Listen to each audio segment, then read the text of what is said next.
दिनांक 4 मार्च 2026 रोजी जिल्हाधिकारी कार्यालय हिंगोली येथे महसूल व वन विभाग शासन निर्णय दिनांक 18 फेब्रुवारी 2026 नुसार छत्रपती शिवाजी महाराज महाराजस्व अभियान समाधान शिबिर अभियान टप्पा क्रमांक 1 ची अंमलबजावणी करण्यात येत असल्याचे माननीय जिल्हाधिकारी राहुल गुप्ता यांनी पत्रकार परिषदेत माहिती दिली आहे। त्यामध्ये प्रलंबित असलेले फेरफार निकाली काढणे, अभिलेख दुरुस्ती, हेल्प डेस्क 7/12 चुका संदर्भात अर्ज स्वीकारणे अशा एकूण 13 प्रकारच्या बाबी करण्यात येणार आहेत। अरुण दिपके, TV 7 हिंगोली।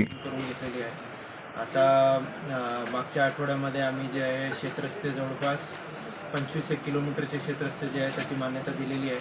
जवळपास 3 कोटी निधी जे आहे आम्ही त्या क्षेत्रस्त्यांना दिलेला आहे। प्रत्येक तालुक्यामध्ये जवळजवळ आम्ही 5-5 रस्ते घेतलेले आहे आणि टोटल एक निधी आम्ही 25 किलोमीटर त्याच्यामध्ये 3 कोटी रुपये आम्ही घातलेले आहे। तो पण आम्ही याच्यामध्ये सांगणार आहे। आता शेतरस्त्यामध्ये बरेच आपल्याकडे ॲप्लिकेशन आलेली आहे। 625 जवळपास किलोमीटर्सची आपल्याकडे ॲप्लिकेशन आलेली आहे की आम्हाला हे शेतरस्ते मोठे रुंदी 15 फुटाची करून आम्हाला देऊन टाकावा, परंतु आपल्याकडे तेवढी निधी नसताना तो आम्ही आता थोडा करू शकणार नाही। आम्ही हळूहळू जे आहे ज्या ज्या ठिकाणवरून आम्हाला निधी मिळू लागले त्यानुसार आम्ही तो काम करू लागलो।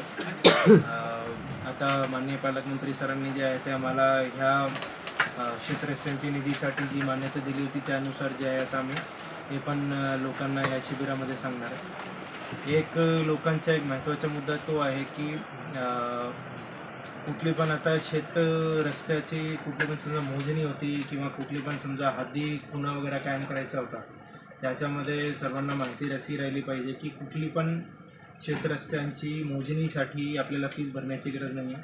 आपल्याला हद्दी खुणा करून हद्दी कायम करून मिळेल आणि त्याचबरोबर आपल्याला जे पोलीस प्रोटेक्शन पाहिजे असतो त्याच्यामध्ये पोलीस प्रोटेक्शनची पण आता आपल्याला निधी पे करण्याची गरज नाही आहे। आपल्याला निधी पण ह्याच्यामध्ये जे आहे आपल्याला फ्री मिळेल। फक्त आपल्याला जे आहे SDM आणि तहसीलदारकडे नवीन रस्ता असो की अतिक्रमित रस्ता असो त्याप्रमाणे जे आहे आपल्याला रस्ता ची मागणी करून घ्यायची आहे आणि त्याच्यामध्ये हिअरिंग संपल्यावर जोपर्यंत हे रस्ता खुला होणार नाही तोपर्यंत केस पण बंद होणार नाही।